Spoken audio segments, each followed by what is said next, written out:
Hi, I'm Pony Nymph. Welcome back to part 4 of my Warrior Cats Clan Generator Challenge. I'll link part 1 and the original video by Nefali in the description. This episode is all about the Apprentices.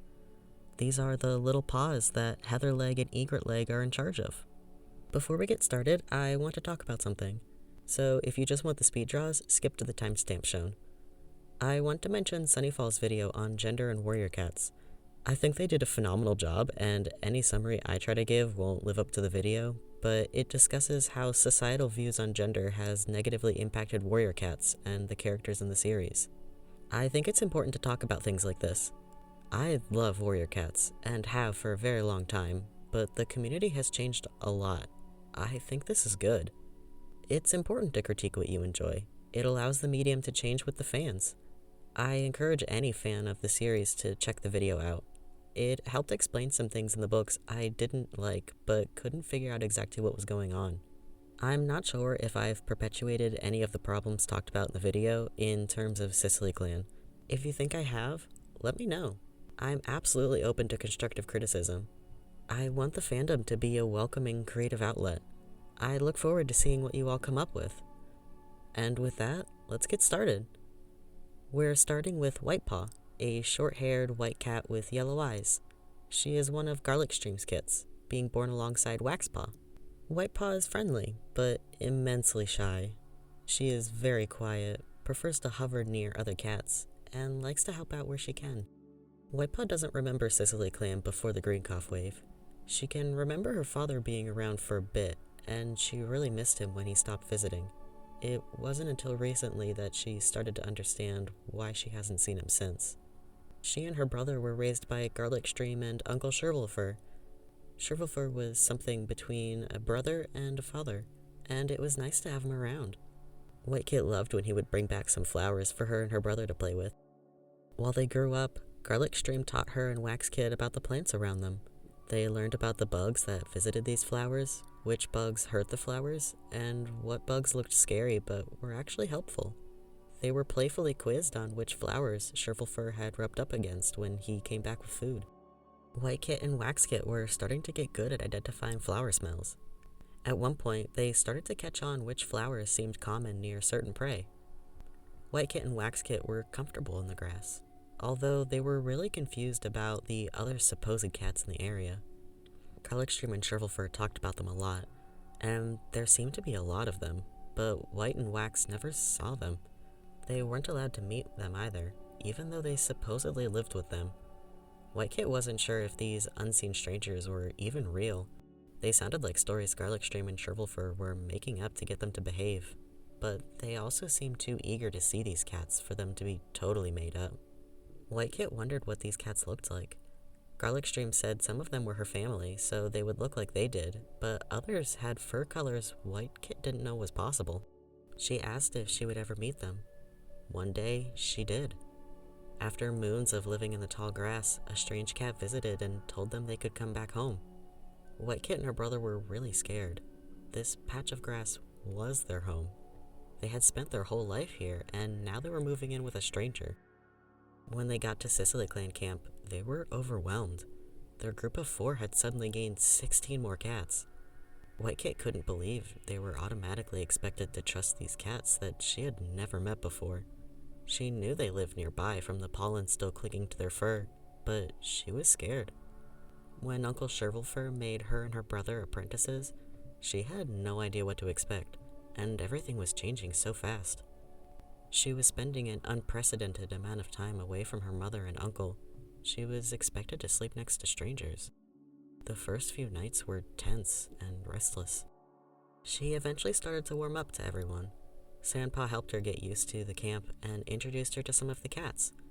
Whitepaw is relieved that there are other cats close to her age. Training with them is fun.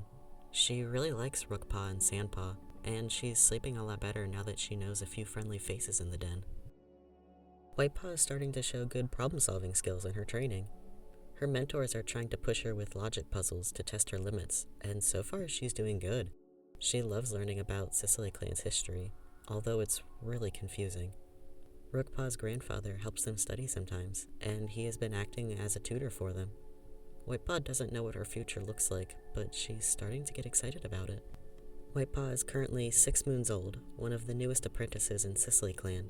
She's still growing and changing, but so far she has proven herself to be a quick learner, and once she trusts a cat, she'll do anything to help them. Following Whitepaw is her brother, Waxpaw. He's a short-haired, red mackerel tabby with gold eyes. He was born a bit paler, hence the wax prefix, but his fur became more red quickly. He's a lot more outgoing than his sister, but he's still pretty quiet. He loves the local flowers, and he likes to keep the ones Shovelfur brought back for them, although he prefers when they're still fresh and have their smell. When he first arrived at Cicelyclan's camp, he had his tiny flower collection with him. He was nervous about all the cats there, and about where he could keep his flowers. When he initially became an apprentice, he was frightened by all these cats, especially Sandpaw. He was bigger, older, visibly had more experience, and seemed way more confident. In comparison, Waxpaw felt like he was already behind. When Sandpaw finally introduced himself, Waxpaw was relieved that the Tom was actually really kind. Sandpaw helps him and his sister get used to the clan, and it's been an immense help having him around. Waxpaw is amazed by all the cats he now lives with, and he really looks up to Shovelfur and Sandpaw. Waxpaw is currently 6 moons old, one of the newest apprentices in Cicelyclan. He is bouncy and cheerful, and likes to keep his fur clean. He tries to soak up any bit of knowledge he can, even though he can only remember half of it. After learning about the former keepers, Waxpaw is trying to follow in their paw steps, and hopes he can revive the role. Since much of Waxpaw's life so far was explained in Whitepaw's speeddraw, I want to take some time to explain some world building that may seem a bit strange. Sleeping arrangements. In the books, cats seem to be separated into specific dens to sleep in. Even the apprentices sleep in a different den from the other cats, which I think is a bit odd. There's no adult cats near them to make sure they're not getting into trouble or sneaking out, or to protect them from any dangers in the area. And although I'm sure the apprentices would appreciate privacy, it just seems weird to have them out on their own. So in Cicelyclan, the apprentices sleep with the warriors. Actually, everyone sleeps with the warriors. Cicelyclan has a bunch of old groundhog tunnels and faux caves that act as dens. When the clan was huge, this was vital. Now that they're smaller, every cat can fit in one den. Most dens aren't reserved for a specific purpose other than sleeping, but there are a few special ones. One smaller groundhog tunnel is used as the nursery. Cats that are either going to give birth soon or have kittens too small to be apprentices sleep here. The leader technically has their own den, but they usually don't sleep in it. It's really just for ceremonial purposes. One den has a few boulders providing shelter over a small, single-room groundhog tunnel.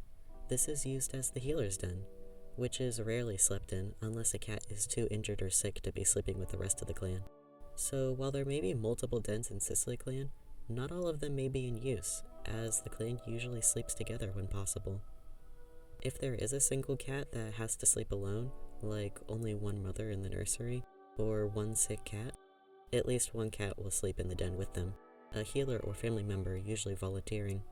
The clan finds it too lonely to sleep by themselves. They usually huddle up next to each other in a big cuddle group. Their nests are more like a carpet. If one spot in the nest needs to be replaced, they knead the new material into the remaining nest, so it's comfortable for any cat that may be sleeping on the seam. Next up is Rookpaw. She's a short-haired black cat with amber eyes. I may have accidentally said that she was the oldest apprentice in another video. I can't remember, but if I did, that's totally not true. Sandpaw is older by 2 moons. Rookpaw's fur is a little on the long side for being short-haired. It's very fine and soft, and tends to be a bit frizzy. She was born into a small family with a lot of darker coats. They tend to name their kittens after birds, Rookkit being named after the rook bird, a rare sight where Cicelyclan is. Rookkit growing up was much like her siblings were. They were bouncy, hard to keep track of, usually trying to escape the nursery den or even camp. They picked up on things quickly, learning words quicker than most kits, and remembering other cats' routines. In the wave, she was just old enough to comprehend a little bit of what was happening. While green cough spread, her mother moved her and her siblings to a different den to try to quarantine. They stayed here for about half a moon before her siblings started coughing. Rookkit snuck out to try to wait out their symptoms. She hid on the outskirts of camp and spied on what was happening. She watched as the healers tried to care for everyone, including her family, who were falling more and more to the illness. Rookkit snuck pieces of food that were brought in for everyone stuck in camp. She felt bad for taking food from those who needed help, but she needed to eat too. She didn't know what to do. She didn't have any training, so she couldn't wander farther to either properly quarantine or try to help, so she ended up watching the whole thing go down. Her and her grandfather, Sipblaze, were the only ones from her family to make it out, Sipblaze surviving with a persistent cough. She wasn't particularly close with Sipblaze before, but now he was all she had. When everything was over, she was made an apprentice. She was a bit late for it, but she was too stunned from everything to think about that. Rookpaw struggles to cope with what she saw. She goes in phases of distancing herself from every cat and clinging to Sipblaze's side. She has survivor's guilt and finds it hard to connect with cats anymore. She finds herself sometimes lashing out at cats to try to distance herself from them. Her mentors are trying to build her confidence, but progress is slow. They struggled to get her to participate, but they have started making some progress since Sipblaze started helping the mentors. Rookpaw is currently 8 moons old. It's hard to get a read on her after what she's been through, but she is getting better. She will do small things to cheer up cats, though she fears commitment to a relationship past that. Sandpaw, Whitepaw, and Waxpaw are trying to help her, and while she does appreciate the friendship they offer, she also struggles to not be self-destructive and force them away. Rookpaw has a long way to go, but she has a lot of cats that care about her to help her along the way. She can tell Waxpaw is hesitant around her, and she can't blame him. She relies on Sandpaw to mediate when she lashes out, and Sipblaze comforts her when she's having a bad day. Last for this video is the oldest apprentice, Sandpaw. He's a short-haired red classic tabby with green eyes. He is gentle and patient. He cares a lot about those around him, and while he doesn't fully comprehend emotions the same way other cats seem to, he has seen how affected they can be and wants to help. Sandpaw was born to a pair of loners that had fairly recently moved into Cicelyclan. By the time Sandkit was born, the two were already warriors, adopting Cicelyclan life very well. Sandkit never really felt attached to his parents, at least not the same way other kittens seemed to be. His mom and dad seemed like any other cat in the clan. Not that he didn't like them, he liked every cat in Cicelyclan. Granted, he liked his parents more than some other cats, but he felt like his parents were supposed to feel more different. Maybe he was supposed to like them a lot more than other cats, or trust them more. Whatever it was, he didn't feel it. Sandkit worried if there was something wrong with him, if maybe he was missing something other cats had, or maybe they were all pretending. He found himself trying to be forcefully optimistic or cheerful around other cats, deliberately trying to not come off as apathetic. He was already friendly, but he felt the need to be more outwardly with it, fearing if he didn't, he might come off as apathetic or cold. He's still not sure to this day if any cat noticed what he was doing, since he seemed to be treated the same as every other kitten. When he was made an apprentice, his parents were thrilled and doted on his accomplishments. Sandpaw felt like he was doing what he was supposed to do, and that they weren't accomplishments, at least not spectacular ones. He did excel as an apprentice, but he felt weird when other cats would compliment him on it. He was just doing what he was told. He didn't like being praised for what he thought was normal. Sandpaw struggled for a while, sometimes hanging back in training to try to relax. It was while he was on the sidelines he started seeing his classmates struggle in training.